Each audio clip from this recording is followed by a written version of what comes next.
നിർത്തിവെക്കാൻ പറ്റില്ല എന്ന് മുഖ്യമന്ത്രി പറഞ്ഞു എന്നത് നിങ്ങൾ പറയുന്ന ഒരു ഭാഷയാണ്. കാരണം അത് സാങ്കേതികമായ പ്രശ്നമാണ് അദ്ദേഹം പറഞ്ഞത്. അദ്ദേഹത്തിന്റെ വ്യക്തിപരമായ അഭിപ്രായമല്ല, അദ്ദേഹത്തിന്റെ സാങ്കേതികമായ അഭിപ്രായമാണ്. പ്രചരണ സമയത്ത് താങ്കൾ തന്നെ പറഞ്ഞിരുന്നു UDF അധികാരത്തിൽ വന്നത് അറബിക്കടലിൽ വലിച്ചെറിയുമെന്നൊരു പ്രചരണ രംഗത്ത് വലിയ ആക്ഷേപം CPM-നെതിരെ ഉന്നയിച്ചിരുന്നു. ഇന്നിപ്പോ സുപ്രീം കോടതിയിൽ കേന്ദ്ര സർക്കാർ പറയുന്നത് ഒപ്പിട്ടിരുന്നെങ്കിലും ആ ഗവൺമെന്റ് അതിൽ നിന്ന് പിന്നോട്ട് പോയി ആ പ്രൊസീജിയേഴ്സിലോട്ട് കടന്നിട്ടില്ല എന്നതാണ്. ആ ഫണ്ട് SSKയുടെ ഭാഗമായി ന്യായമായും സംസ്ഥാനത്തിന് കിട്ടേണ്ടതുമാണ്. ഇപ്പോ അതാണ് UDF ഏറ്റുപിടിക്കുന്നത്.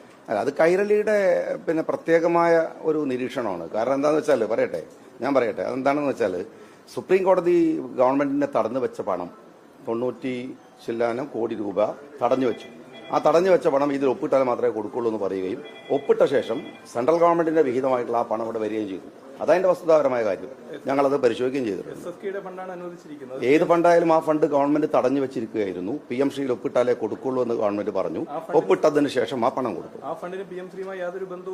ഓക്കെ, വേറെ ആർക്കെങ്കിലും സംബന്ധിച്ചു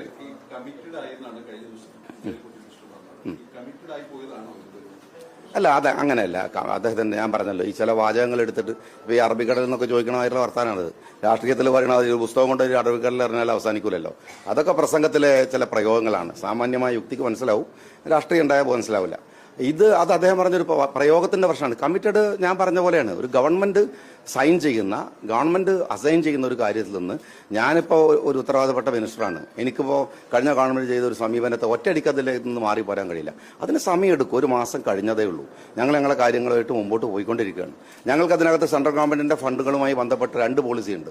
ഒന്ന് ഐഡിയോളജിക്കലി നമുക്ക് ബാധകമാകുന്ന, പ്രത്യേകിച്ച് PMCയെ പോലെ നമ്മളുടെ ക്യാമ്പസുകളിലേക്ക്, നമ്മളുടെ സിലബസുകളിലേക്ക്, നമ്മളുടെ കരിക്കുലത്തിലേക്ക്, നമ്മൾ വിചാരിക്കുന്ന നിരീക്ഷണങ്ങളിലേക്ക് കടന്നു കയറുന്ന ആശയപരമായ പ്രശ്നങ്ങളോട് ഞങ്ങൾക്ക് വിയോജിപ്പുകളുണ്ടാവും, സ്വാഭാവികമാണ്.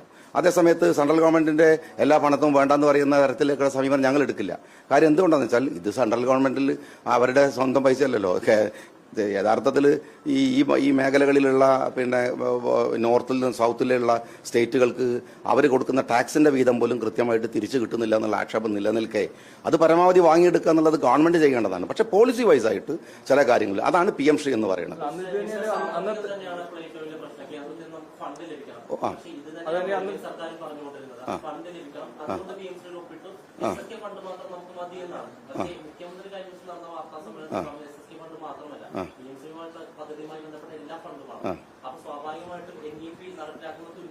ഞാൻ ചോദിക്കുന്നത്, ഗവൺമെന്റ് ഹോസ്പിറ്റലുകളുടെ മുമ്പിൽ അത് സെൻട്രൽ ഗവൺമെന്റിന്റെ ഒരു പിക്ചർ വെച്ചിട്ടില്ലെങ്കിൽ പണം കൊടുക്കില്ല എന്ന് പറഞ്ഞു. ആദ്യം LDO കൊടുക്കില്ല, അത് പറ്റില്ല എന്നൊക്കെ പറഞ്ഞു.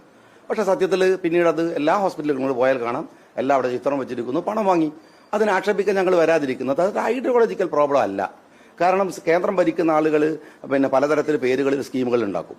നമ്മൾ അങ്ങനെയാണെങ്കിൽ കോൺഗ്രസ് ഗവൺമെന്റ് ഉണ്ടായിരുന്ന സമയത്തും അത്ര സ്കീമുകൾ വന്നിട്ടുണ്ട്. ഇന്നൊരു ആവാസ് യോജന എന്നൊക്കെ പറയുന്ന പല സ്കീമുകൾ വന്നിട്ടുണ്ട്. അപ്പൊ ആ തരത്തിലുള്ള പിടിവാശികൾ അതിൽ നിന്ന് ഒഴിവാക്കുക. പക്ഷെ PMC അങ്ങനെ അല്ല. PMC ഞാൻ പറഞ്ഞു അത് വളരെ ഡിഫറൻ്റ് ആയിട്ടുള്ള ഒന്നാണ്.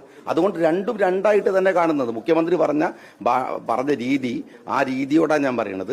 അതെന്തെന്ന് വെച്ചാൽ 1 മാസത്തിനകത്ത് ഒരു സാധനം റദ്ദ് ചെയ്തിട്ട് മുമ്പോട്ട് പോകാൻ ഒരു ഗവൺമെന്റിനും കഴിയില്ല. ഞങ്ങളെ സംബന്ധിച്ചിടത്തോളം അത് ഞങ്ങൾക്ക് സമയം അനുവദിച്ച് തരണമെന്നാണ് ഞാൻ പറയുന്നത്. അത് മീഡിയകളായാലും ആരായിരുന്നാലും അത് നിങ്ങൾ ഓരോ മാസം ആകുമ്പോഴത്തേക്ക് വന്നിട്ട് ഇതെന്താ ഒപ്പിട്ടില്ലേ? ഞാൻ പറഞ്ഞല്ലോ, VD സതീശൻ ഒപ്പിടുന്നതും സഖാവ് പിണറായി വിജയൻ ഒപ്പിടുന്നതൊക്കെ അവരുടെ സ്വന്തം ഒപ്പല്ല, സ്റ്റേറ്റിന്റെ ഒപ്പാണ്.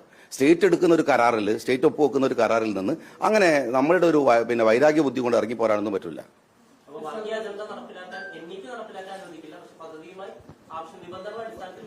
ഞങ്ങൾക്ക് അതിനകത്ത് ചില നിബന്ധന ഞാൻ പറഞ്ഞു. നമ്മുടെ കരിക്കുലത്തെ, നമ്മളുടെ സിലബസിനെ, നമ്മളുടെ മക്കൾ പഠിച്ചുകൊണ്ടിരിക്കുന്ന കേരളത്തിന്റെ കൾച്ചറിനനുസരിച്ചുള്ള ഒരു പാഠ്യപദ്ധതി കേരളത്തിൽ എന്തായാലും ഉണ്ട്. ആ പാഠ്യപദ്ധതികൾക്ക് അനുസൃതമായിട്ട് വരാവുന്ന ഒന്നിനെ ഞങ്ങൾ അംഗീകരിക്കുള്ളൂ. അല്ലാതെ അംഗീകരിക്കില്ല എന്ന് ഞങ്ങൾ പറഞ്ഞു കഴിഞ്ഞു.